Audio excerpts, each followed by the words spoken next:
Good afternoon. My name is Kathleen Domingo, and I'm the Executive Director of the California Catholic Conference. I represent the 12 Catholic dioceses of California, including 12 million Catholics in parishes and ministries throughout the state. I would like to commend Senator Wiener for his bill seeking to safeguard the health and well-being of all children in the child welfare system, as well as eliminate discrimination and harassment for children. At the same time, I respectfully oppose SB 407 as currently written. About 10 years ago, when I was working for the Archdiocese of Los Angeles, I began working on the issue of foster care. I was invited by leaders of other local Christian churches to find out what they were doing to recruit and maintain foster or resource families in their churches. I was amazed at the level of commitment from many of these small faith communities to provide loving homes to the children in the child welfare system in LA County, which cares for more children than any other place in the country. One of the first meetings I attended with the LA County Department of Children and Family Services was at a big downtown concrete LA office building. I got off the elevator expecting to find an office full of cubicles and desks, and instead what I saw broke my heart. It was an office room full of cribs, wall to wall. The workstations had been pushed aside, and the space was made to house infants in this sterile office building.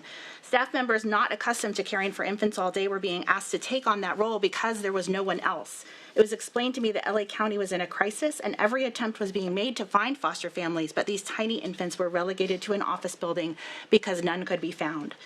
That experience has never left me, and at that time I made a commitment that I would personally begin a process of recruiting foster families from within our Catholic parishes and schools throughout California and the nation. Since then, I've helped Catholic communities become further engaged in the process of identifying and supporting loving families to care for youth in need of homes and love and families. I'm here today because I have many questions about SB 407. I commend the author and the sponsors for wishing to create pathways to provide children with loving and safe homes. No one supports families that harass or discriminate against any youth placed in their homes. At the same time, it is appropriate that loving families may question the appropriateness of certain services. This may come from their faith perspective. It may be a conscience decision based on their understanding of the child and their particular needs, or it could simply be questioning the medical soundness of certain gender-affirming care.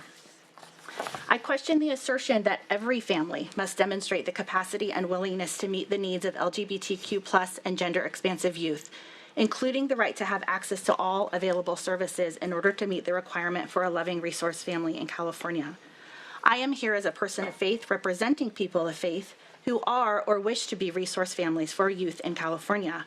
For me and for others, religious faith is not a purely emotional or intellectual exercise. It's a lived experience of bringing my faith into every aspect of my life. Foundational for us is the call to love God and to love our neighbor, which in this case means loving and recognizing the needs of foster youth. It is this religious impulse that both motivates people of faith to engage in child welfare work and informs the way in which we carry it out. Rather than reducing the number of resource families in California, I propose that we ought to be increasing the number so that the likelihood of a child finding the best family for them is far greater. I believe that we can work together to come to a solution in which people of faith with deeply held beliefs about the nature of the human person and sexual integrity can be and can remain excellent resource families to children in California. Why can't there be many kinds of loving families, loving children, and providing safe, protective homes? Making the requirement. Will you please wrap up your Yes, thoughts? please. So I welcome an opportunity to work with the author or the bill's author and sponsors to find a solution that allows for more, not fewer, excellent families to help these youth in California. Thank you.